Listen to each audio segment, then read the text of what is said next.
जब वकील बनते हैं तो वकीलों के लिए एक धारणा है कि कोर्ट ड्रेस में होंगे, कलागौरा होता है, अपने गाड़ी बाइक पर एक सिंबल लगा लेते हैं और लगता है कि अब एकदम बड़ी जंग हासिल कर ली है।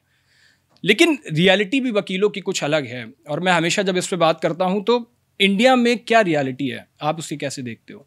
देखिए, इंडिया में अगर हम बात करें वकीलों को हमेशा मैं 2 कैटेगरीज़ में डिवाइड करती हूँ। एक मैं बोलती हूँ जो फर्स्ट जनरेशन लॉयर्स होते हैं, या फिर वो जो दूसरे स्टेट से आके किसी दूसरे स्टेट में प्रैक्टिस कर रहे होते हैं, एक कैटेगरी वो।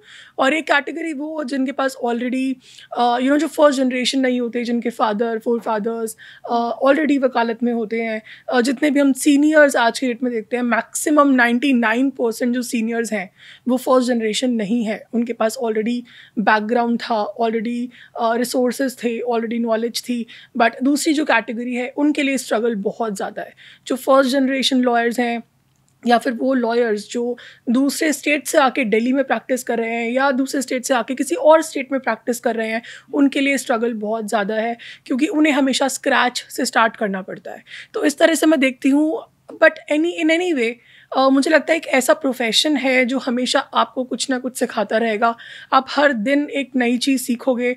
अभी जैसे कि हमारे क्रिमिनल लॉ सारे अमेंड हो गए, तो जो पहले के जो लॉयर्स थे, जो एकदम प्रो थे क्रिमिनल लॉज में, आईपीसी में, सीआरपीसी में, अब वो सारा ज़ीरो हो गया। अब आ गए नए जनरेशन के लॉयर जिनको बीएनएस पढ़ना पड़ेगा, बीएनएसएस पढ़ना पड़ेगा। तो ये ऐसा प्रोफेशन है कि हर दिन आपको एक नई चीज़, कभी कोई नई गाइडलाइंस आ जाए, कोई नया लॉ आ जाए। बहुत ही स्ट्रगलिंग प्रोफेशन है और एक पैशन है। अगर आप में जज्बा है तभी आप ये प्रोफेशन चूज करिए। किस कैटेगरी में कंसीडर करूं मैं? अब मुझे करिए, मैं फर्स्ट जनरेशन लॉयर हूँ, उस कैटेगरी में आप मुझे कंसिडर करिए। तो हमने स्टार्टिंग से स्क्रैच से सारी चीज़ें की, और मुझे लगता है इस तरह के जो लॉयर्स होते हैं वो ज़्यादा एक्सपीरियंस्ड होते हैं, क्योंकि हमने ग्राउंड लेवल से चीज़ें देखी होती हैं। आप देखेंगे कई ऐसे लॉयर्स हैं जो डायरेक्ट सुप्रीम कोर्ट जाके प्रैक्टिस कर रहे हैं, उनको ट्रायल करना नहीं आता।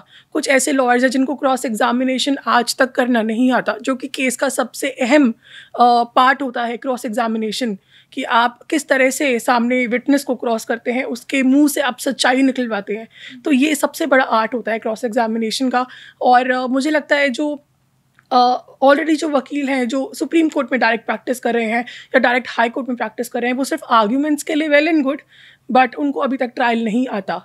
तो ये सारी चीज़ें हैं इस प्रोफेशन में। मुझे लगता है कि हम लोग जो फर्स्ट जनरेशन है, हम लोग ज़्यादा एक्सपीरियंस्ड हैं, हमने ग्राउंड लेवल से चीज़ें देखी हैं, और डेफिनेटली अगर हम लोग सुप्रीम कोर्ट जाएंगे तो बहुत बेटर आर्ग्यूमेंट कर पाएंगे।